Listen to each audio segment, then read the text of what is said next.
जय हिंद फ्रेंड्स। सभी को वीडियो को स्किप ना कीजिएगा फ्रेंड्स, वीडियो देखिए। यदि आपको पसंद ना आए तो डिसलाइक करके ज़रूर जाइएगा, लेकिन वीडियो अगर पसंद आता है फ्रेंड्स तो लाइक ज़रूर करिएगा, क्योंकि वीडियो आपका बहुत ही अच्छा बनाया गया है। इसमें आपका नागरिकता से जो थियरी है उसको कंप्लीट किया गया है। उसके बाद आपका प्रैक्टिस सेट के लिए previous year question 10 important question भी इंक्लूड किया गया है, जिसको आप वीडियो देखने के बाद बड़े आसानी से सॉल्व कर पाएंगे। तो चलिए फ्रेंड्स, बिना देर किए हम लोग अपने वीडियो को स्टार्ट करते हैं। इससे पहले आपसे रिक्वेस्ट है कि वीडियो को स्किप ना करिए और वीडियो ज़रूर देखिए। यदि पसंद आता है लाइक ज़रूर करिएगा। चलिए फ्रेंड्स, हम लोग अपनी वीडियो की तरफ चलते हैं। तो फ्रेंड्स, भारतीय संविधान में नागरिकता का वर्णन भाग 2 में किया गया है। इसके हम लोग वीडियो में आगे बढ़ें तो थोड़ा सा इंपॉर्टेंट फैक्ट्स हम लोग देख लेते हैं। तो फ्रेंड्स, जो इसका वर्णन है अनुच्छेद 5 से 11 में भारतीय संविधान के नागरिकता का वर्णन किया गया है।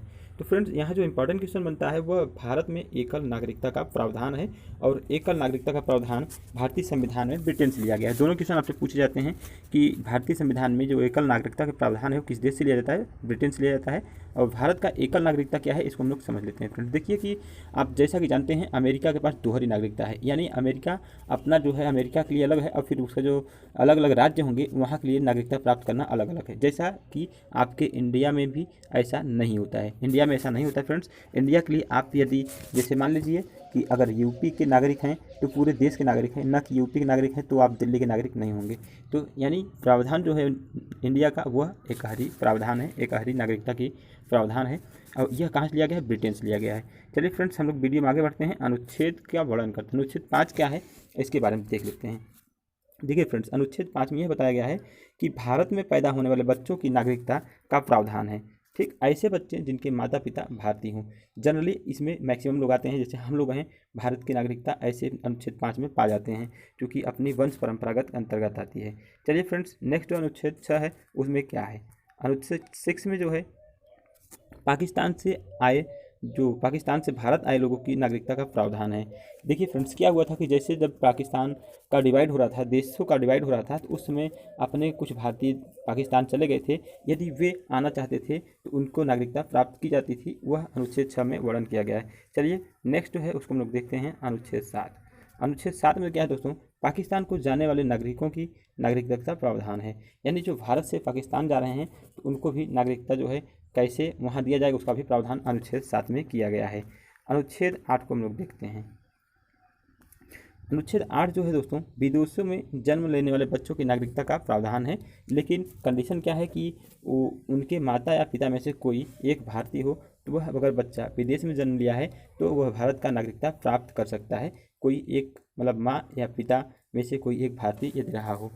अनुच्छेद 9 में क्या है वर्णन, उसको हम लोग देखते हैं। देखिए फ्रेंड्स, विदेशी नागरिकता ग्रहण करने पर भारत की नागरिकता समाप्त हो जाएगा। अनुच्छेद 9 में यह बताया गया है कि यदि आप भारत से हैं, यदि आप विदेश में नागरिकता ग्रहण कर रहे हैं तो स्वतः ही आपका भारतीय नागरिकता समाप्त हो जाएगी। फ्रेंड्स, एक यहाँ इंपॉर्टेंट क्वेश्चन और हम जोड़ना चाहेंगे। आप जानते हैं यदि कोई व्यक्ति लगातार 7 साल दूसरे देश में रहता है तो भी ऑटोमेटिक उसकी नागरिकता जो है भारत से समाप्त हो जाती है। चलिए नेक्स्ट जो है आपका अनुच्छेद 10, इसको हम लोग देख लेते हैं। देखिए दोस्तों, जो संसद द्वारा भारतीय नागरिकों की नागरिकता का समाप्त करने का प्रावधान नहीं किया जा सकता। यानी जो भारत में नागरिकता होगी उसको संसद के पास कोई ऐसी कानून नहीं है कि वह नागरिकता समाप्त कर सके। अनुच्छेद 10 में यह बताया गया है। फिर आते हैं अनुच्छेद 11 जो है वो क्या कहता है। अनुच्छेद 11 जो आपका दोस्तों वह कहा है कि नागरिकता की प्राप्ति और समाप्ति पर संसद कानून बना सकती है। यानी नागरिकता के जो रूल्स एंड रेगुलेशंस होंगे उसको संसद कानून बना सकती है, लेकिन किसी भी तरह से नागरिकता को समाप्त करने की शक्ति आपके संसद को नहीं है। यह अनुच्छेद 11 रहे, 5 से 11। अब फ्रेंड्स, हम लोग देखते हैं नागरिकता संशोधन अधिनियम 1955, इसके अंतर्गत क्या था वो हम लोग देखते हैं। तो फ्रेंड्स देखिए, भारतीय नागरिकता अधिनियम 1955 में नागरिकता प्राप्त करने के 5 मुख्यतः नियम बनाए गए थे, जिसमें पहला है जन्म से। हमने आपको बताया कि यदि जन्म आपके जो दादा परदादा हैं आपके इंडियन हैं तो जन्म से आपकी नागरिकता स्वतः प्राप्त हो जाएगी। ठीक, दूसरा जो है वह है वंश परंपरागत द्वारा नागरिकता। वही चीज़ें हैं कि लगातार वंश में जो हैं आपके उसके माध्यम से भी आपकी नागरिकता प्राप्त हो जाएगी। चलिए फ्रेंड्स, नेक्स्ट जो है आपका वो है देशीकरण द्वारा नागरिकता। यह इंपॉर्टेंट है आपका, देशीकरण द्वारा नागरिकता प्राप्त करना। तो फ्रेंड्स, इसके लिए क्या होता है, पंजीकरण द्वारा नागरिकता प्राप्त करना। ये दोनों आपको रिलेटिव हम लोग बताते हैं। चलिए देखते हैं क्या होता है। पंजीकरण द्वारा नागरिकता प्राप्त करने के लिए प्रार्थना पत्र देने से 6 माह पूर्व भारत में रहना अनिवार्य था। यह कब था दोस्तों? 1955 में, यानी जो भारतीय संविधान संशोधन अधिनियम, वो भारतीय अधिनियम आया था, भारतीय संविधान अधिनियम आया था 1955 में, वो समय था आपका कि पंजीकरण द्वारा नागरिकता प्राप्त करने के लिए कम से कम 6 माह तक आपके भारत में रहना होगा। परंतु वर्तमान में जो आपका संशोधन हो चुका है, तो उस समय क्या कहा गया है कि नागरिकता प्राप्त करना चाहते हैं पंजीकरण द्वारा, तो प्रार्थना पत्र देने के कम से कम 5 वर्ष तक भारत में निवासी होना चाहिए, तभी आपको नागरिकता दी जाएगी। दूसरा कंडीशन था कि स्त्री या पुरुष जो किसी भी भारतीय से विवाह कर लिया हो या करेंगे, उनको पंजीकरण द्वारा नागरिकता प्राप्त किया जा सकता है, लेकिन इनके एक साथ भी कंडीशन वही है कि 5 वर्ष आपको कम से कम भारत में निवास करना होगा। फ्रेंड्स, ऐसे नागरिक, नेक्स्ट जो है, ऐसे नागरिक जिनका जन्म भारत में हुआ हो परंतु विदेश में रह रहे हों, पंजीकरण द्वारा नागरिकता प्राप्त कर सकते हैं। देखिए फ्रेंड्स, जैसे आपके यहाँ कोई इंडिया में रहा हो, विदेश में जाकर रहना लगा हो, जन्म उसका हो, विदेश में रहने लगा हो, वह भी अपने यहाँ पंजीकरण के माध्यम से आपका जो वो है नागरिकता प्राप्त कर सकते हैं। इसके लिए भी इनकी भी कंडीशंस जो है वो रेगुलेशंस के साथ फॉलो होंगे। चलिए नेक्स्ट जो है उसको हम लोग देखते हैं। फ्रेंड्स, अगला जो टॉपिक है, राष्ट्रमंडल देशों के नागरिकता को प्राप्त करने के लिए जो राष्ट्रमंडल देश के नागरिक होते हैं, वह यदि यहाँ रह रहे हैं या फिर भारत सरकार की नौकरी करते हैं, तो भी आवेदन पत्र देकर नागरिकता प्राप्त कर सकते हैं। लेकिन इसके लिए कंडीशंस क्या है उसको देखते हैं। देखिए फ्रेंड्स, वर्तमान में देशीकरण द्वारा नागरिकता प्राप्त करने के लिए कम से कम उस व्यक्ति को 10 वर्ष भारत में रहना होगा। यानी जो देशीकरण द्वारा नागरिकता प्राप्त होते हैं, उनको कम से कम 10 वर्षों तक आपके भारत में रहना पड़ेगा, तब देशीकरण द्वारा नागरिकता प्राप्त हो सकता है। देशीकरण क्या होता है फ्रेंड्स, उसको हम लोग देखते हैं।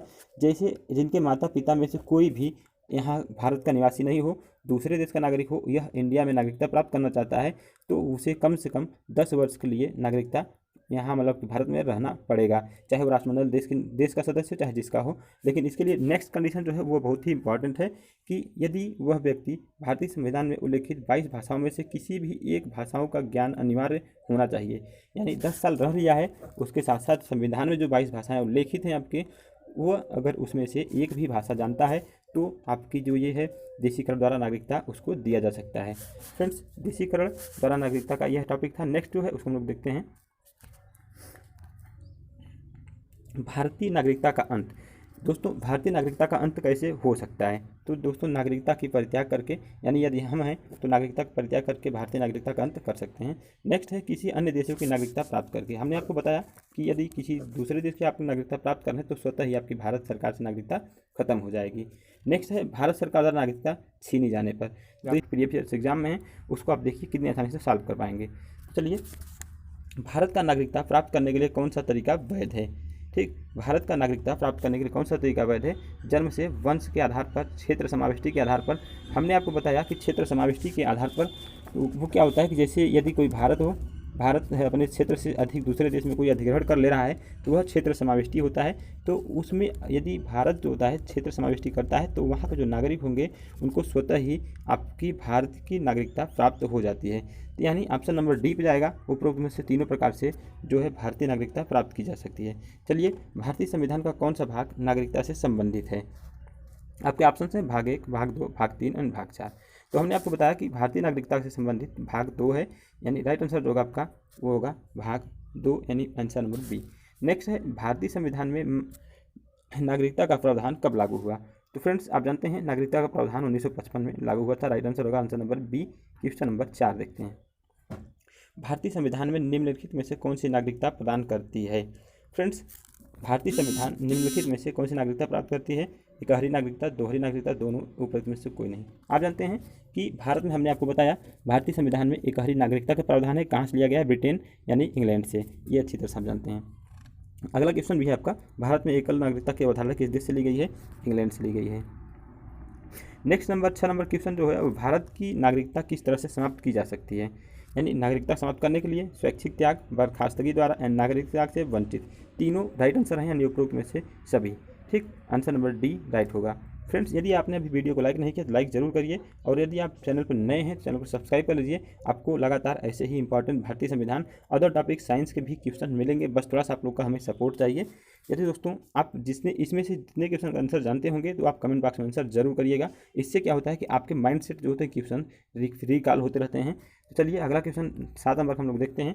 नागरिकता प्राप्त करने के लिए शर्त निर्धारित करने वाला सक्षम निकाय कौन सा है? आपका ऑप्शन है राष्ट्रपति, चुनाव आयोग, संसद एवं राज्य की विधानसभा। ठीक है, राज्य की विधानसभा मिस्टेक हो गया, लिखा नहीं गया फ्रेंड्स यहाँ। तो राइट आंसर होगा आपका संसद। नागरिकता प्रदान करने के लिए जो शर्त रखता है वो संसद रखता है। चलिए, कोई भी व्यक्ति जो पाकिस्तान स्थानांतरित हुआ था परंतु बाद में भारत लौट आया हो, भारत में नागरिकता प्राप्त कर सकता है, किस अनुच्छेद में कहा गया है? तो यह राइट आंसर होगा अनुच्छेद 7 में।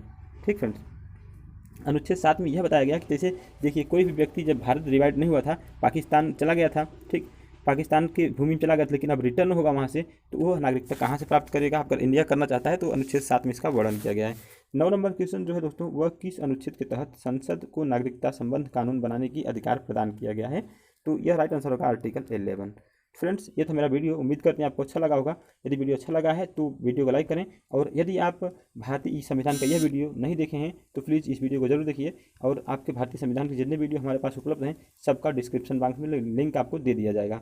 तो थैंक यू, मिलते हैं किसी नेक्स्ट वीडियो में।